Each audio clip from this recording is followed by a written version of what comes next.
Fui obrigada a ceder meu lugar na Universidade dos Sonhos para minha prima mais promissora. Meu nome é Helena, e há 15 anos, aos meus recém-completados 18, eu toquei o céu com os dedos por exatas 24 horas. O motivo? A carta de aprovação da FUVEST, para o curso de Engenharia Física na USP, a universidade dos meus sonhos, o passaporte para uma vida que eu mal ousava imaginar, estudando os mistérios do universo. 24 horas de euforia pura, de planos grandiosos, de um orgulho que mal cabia em mim.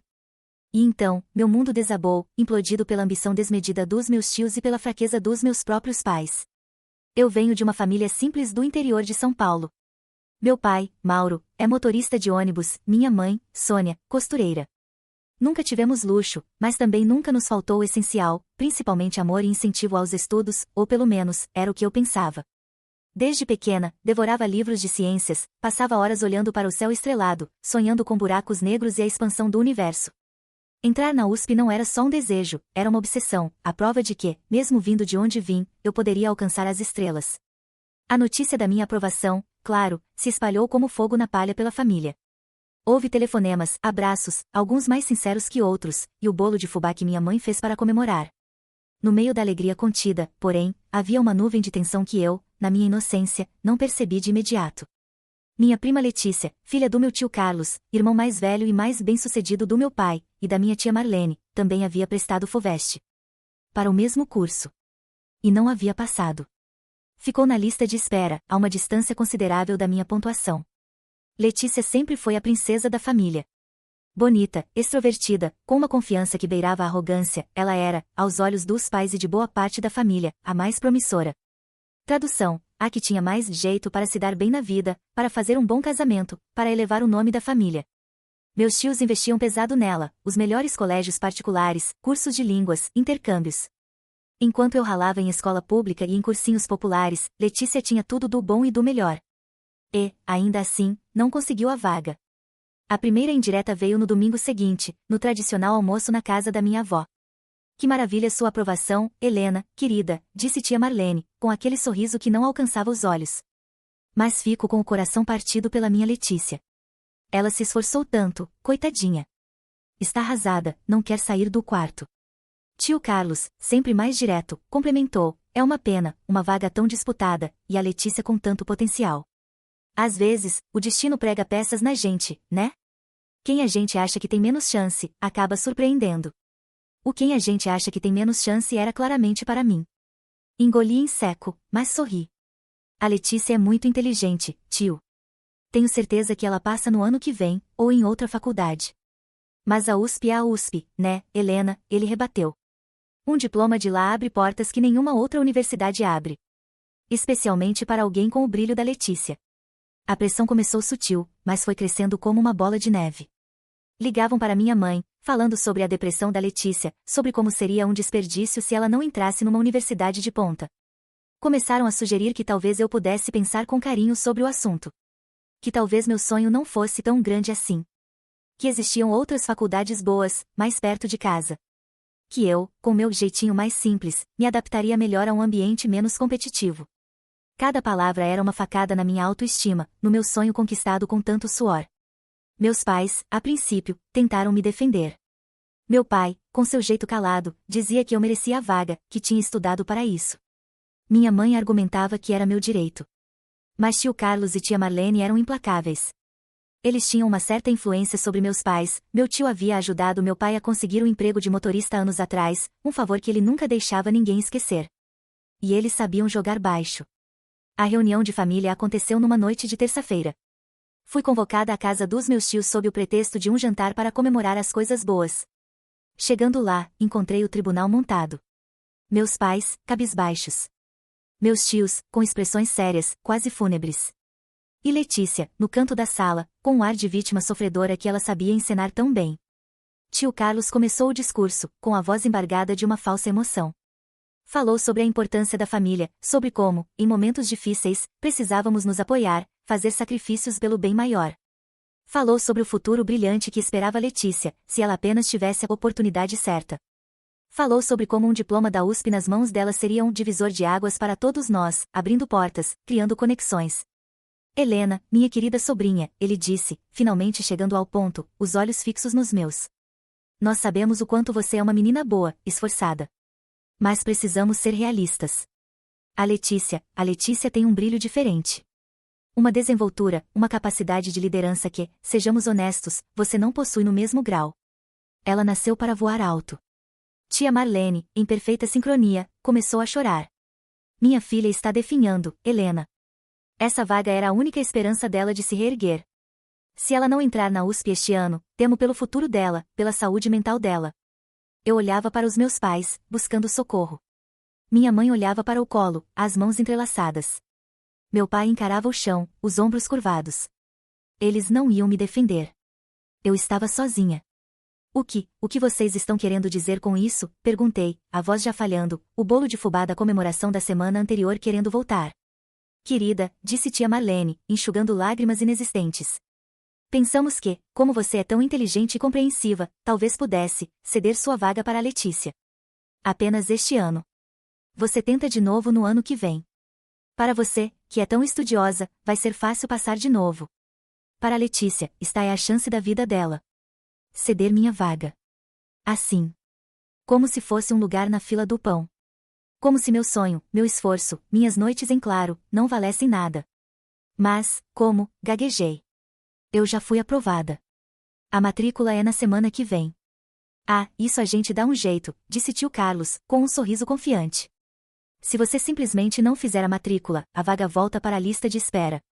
E a Letícia é a próxima, ou quase isso. Com uma ajudinha aqui, um jeitinho ali, a gente consegue que ela seja chamada. Mas você precisa querer, Helena. Precisa entender que é pelo bem de todos. E você não tem futuro mesmo nessa área, Helena, tia Marlene acrescentou, como se estivesse me dando um conselho valioso. É um curso muito difícil, muito competitivo. Você se daria melhor numa coisa mais tranquila. Um curso técnico, talvez? A gente até te ajuda a pagar. Vocês não têm futuro mesmo. Aquelas palavras. Ditas com tanta naturalidade, com tanta certeza. Como se meu valor fosse medido e pesado, e considerado insuficiente. Olhei para meus pais. Mãe. Pai. Vocês concordam com isso? Minha mãe finalmente levantou os olhos, cheios de lágrimas, desta vez, lágrimas que me pareceram mais de culpa do que de pena pela Letícia. Filha, é complicado, seu tio tem nos ajudado tanto. Meu pai apenas balançou a cabeça, incapaz de me encarar. Pensa na sua prima, Helena. Família é família. Família. Ali estava eu, sendo sacrificada no altar da família, para que a prima mais promissora pudesse brilhar. A dor era física. Uma pontada aguda no peito, a sensação de estar sendo esmagada. Letícia, que até então fazia seu teatro de sofrimento silencioso, me olhou com um brilho de triunfo nos olhos. Ela sabia que tinha vencido. Mais uma vez. Naquela noite, não houve discussão. Não houve gritos. Apenas a minha aceitação silenciosa, o peso da derrota esmagando meus ombros. No dia seguinte, sob o olhar atento e satisfeito dos meus tios, e com a conivência passiva dos meus pais, eu não compareci à USP para fazer minha matrícula. Assinei um termo de desistência da vaga, um documento que eles gentilmente providenciaram para facilitar as coisas. Letícia, como previsto, foi chamada na lista de espera alguns dias depois. Houve festa na casa dos meus tios. Eu não fui convidada. E, mesmo que fosse, não iria. Enquanto Letícia empacotava suas malas grifadas para ir estudar na universidade dos sonhos dela, que era, originalmente, o meu, eu empacotava meus poucos pertences numa mochila velha. Consegui um emprego de atendente numa padaria na cidade vizinha, e um quarto minúsculo nos fundos de uma pensão. O dinheiro mal dava para sobreviver.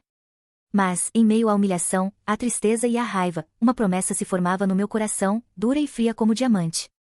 Eles roubaram meu sonho, me disseram que eu era um caso perdido, que meu futuro era insignificante.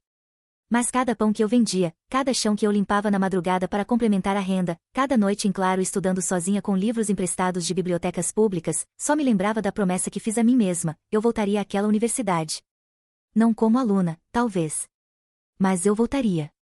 E eles todos viriam o futuro que tentaram me negar. Eles viriam. A porta da pensão barata se fechou atrás de mim, e com ela, uma fase da minha vida. A Helena sonhadora, que acreditava na justiça familiar e no reconhecimento pelo esforço, morreu naquela noite. Em seu lugar, nasceu uma Helena forjada no aço da decepção, com uma determinação silenciosa e uma sede de provar a todos, especialmente a mim mesma, que meu futuro não seria ditado pela miopia e pelo egoísmo dos outros. Os anos que se seguiram foram brutalmente difíceis. Trabalhei na padaria das 5 da manhã ao meio-dia. À tarde, limpava os 3 andares de uma clínica dentária. À noite, caía exausta sobre os livros emprestados da pequena biblioteca municipal da cidadezinha para onde me mudei.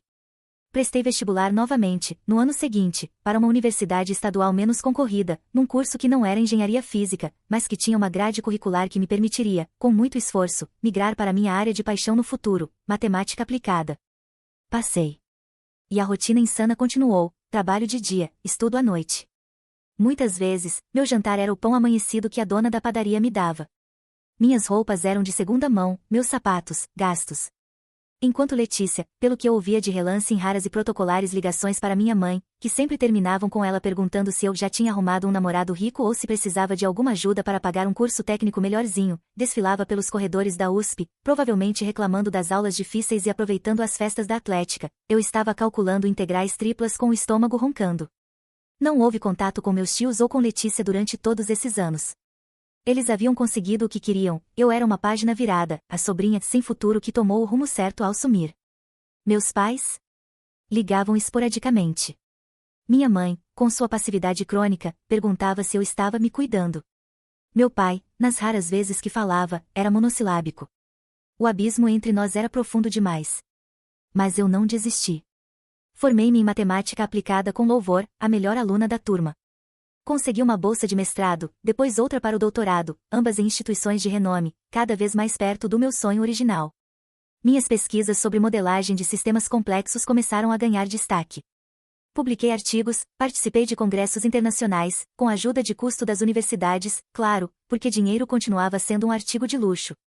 E, então, a ironia suprema, recebi um convite para um pós-doutorado.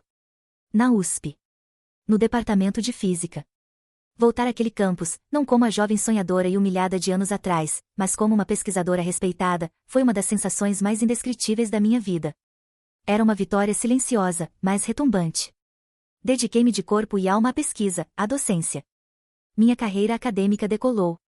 Fui efetivada como professora, depois coordenadora de pós-graduação, chefe de departamento. E, 15 anos depois daquela noite fatídica em que meu sonho foi esmagado, após um processo seletivo rigoroso e uma votação apertada, eu, Helena Vasconcelos, a menina do interior que não tinha futuro, tornei-me reitora da Universidade de São Paulo. A reitoria era um mundo à parte. Reuniões infindáveis, orçamentos complexos, a responsabilidade de gerir uma das maiores e mais importantes instituições de ensino da América Latina. Mas eu amava aquilo. Amava o desafio, a possibilidade de fazer a diferença, de garantir que outros sem futuro como eu tivessem a chance que tentaram me negar. E então, numa tarde chuvosa de agosto, enquanto analisava uma pilha de processos e pedidos de bolsas de estudo para programas de extensão e especialização, um nome saltou aos meus olhos na capa de uma das pastas: Letícia Vasconcelos Almeida. Minha prima. O sobrenome Almeida era o de casada, mas o Vasconcelos e a data de nascimento não deixavam dúvidas. Senti um calafrio. O passado, que eu julgava enterrado sob camadas de sucesso e superação, veio à tona com uma vivacidade dolorosa. Ali estava ela, a mais promissora, pedindo uma bolsa de estudos para um curso de especialização em gestão de mídias sociais para pequenas empresas. O currículo dela anexado ao pedido era medíocre. Formou-se em engenharia física, sim, mas com notas apenas regulares, sem nenhuma atividade extracurricular de destaque, sem publicações, sem menções honrosas. A carta de motivação era um amontoado de clichês sobre reinventar a carreira e buscar novas oportunidades no mundo digital, após alguns percalços profissionais. Tradução: não conseguiu nada de relevante com o diploma que roubou de mim e agora tentava um atalho para alguma coisa que parecesse moderna. Peguei o telefone e disquei o ramal da Pró-Reitoria de Pós-Graduação. Pedi o histórico completo de Letícia Vasconcelos Almeida, ex-aluna de Engenharia Física. Em poucos minutos, o arquivo digital estava na minha tela. Trancou a faculdade 2 vezes. Reprovou em diversas matérias fundamentais. Concluiu o curso aos trancos e barrancos, quase no limite do prazo. Nenhuma iniciação científica, nenhuma participação em projetos relevantes. O brilho que meus tios tanto viam aparentemente se apagou sob o peso da realidade acadêmica para a qual ela nunca esteve verdadeiramente preparada ou disposta. Respirei fundo. A Helena de 18 anos, humilhada e expulsa, gritava dentro de mim por vingança. Queria pegar o telefone, ligar para meus tios e esfregar aquele currículo medíocre na cara deles. Queria convocar Letícia à minha sala e olhá-la nos olhos enquanto carimbava um recusada em letras garrafais no pedido dela. Mas a Helena de 43 anos, a reitora, era mais pragmática. por que não dizer, mais elegante na sua revanche. Analisei o pedido de Letícia com o mesmo rigor técnico e impessoal com que analisei todos os outros. Os critérios para a bolsa eram claros: excelência acadêmica, potencial de contribuição para a área, justificativa consistente da necessidade do curso para o desenvolvimento profissional. O pedido dela falhava miseravelmente em todos os quesitos. Não havia mérito. Simples assim. Peguei o pesado carimbo de madeira da minha mesa. Aquele que trazia os dizeres parecer desfavorável, reitoria. E, com uma firmeza que não sentia há anos, apliquei-o sobre a capa do processo de Letícia. Depois, peguei outro carimbo, menor, mas igualmente definitivo, insuficiente. Carimbei ao lado da avaliação de mérito. Assinei meu nome por extenso, com a caneta tinteiro que era meu pequeno luxo. Doutora Helena Vasconcelos, reitora. Não houve prazer sádico no ato. Apenas a sensação fria e implacável da justiça sendo feita, não por mim, mas pelos próprios deméritos dela. Pelos critérios que ela não cumpriu. Pelo futuro que ela teve a chance de construir e desperdiçou. Devolvi o processo à pilha dos indeferidos. Por um instante, imaginei a reação dela ao receber a carta com o resultado. A surpresa, a indignação, talvez até a tentativa de usar o nome da família para recorrer. Seria divertido ver tio Carlos tentando falar com a reitora para dar um jeitinho para sua protegida. Algumas semanas depois, minha secretária me informou que uma senhora Letícia Almeida estava tentando agendar uma audiência comigo, alegando injustiça na avaliação de um pedido de bolsa. Sorri. Diga a ela, por favor, que a agenda da reitora está lotada para os próximos 6 meses. E que, para casos de recurso, existe um protocolo a ser seguido, via Comissão de Ética e Mérito Acadêmico. E que, com base no currículo apresentado, sugiro que ela não perca o tempo dela, nem o nosso. Nunca mais tive notícias diretas de Letícia ou dos meus tios. Soube, por alto, através da minha mãe, com quem mantenho uma relação distante, mas civilizada, e a quem ajudo financeiramente, porque, apesar de tudo, ela é minha mãe e não teve culpa direta na maldade dos outros, que Letícia estava fazendo bicos como influenciadora digital de bairro e que meus tios viviam reclamando que a filha não deu para nada, apesar de tanto investimento. Eu continuei meu trabalho. Continuei lutando para que a USP fosse um lugar de oportunidades para todos aqueles que, como eu um dia, só precisavam de uma chance e de um ambiente que valorizasse o mérito, não o sobrenome ou a promessa vazia. O diploma que meu pai disse que não servia para nada não só me deu uma carreira e uma vida digna, como me colocou na posição de garantir que outros sem futuro tivessem a chance de construir os seus. E essa, meus amigos, é a melhor vingança de todas. Não é sobre humilhar quem te humilhou. É sobre provar, para si mesmo e para o universo, que o único futuro que não existe é aquele que a gente permite que os outros matemática. E o meu estava apenas começando.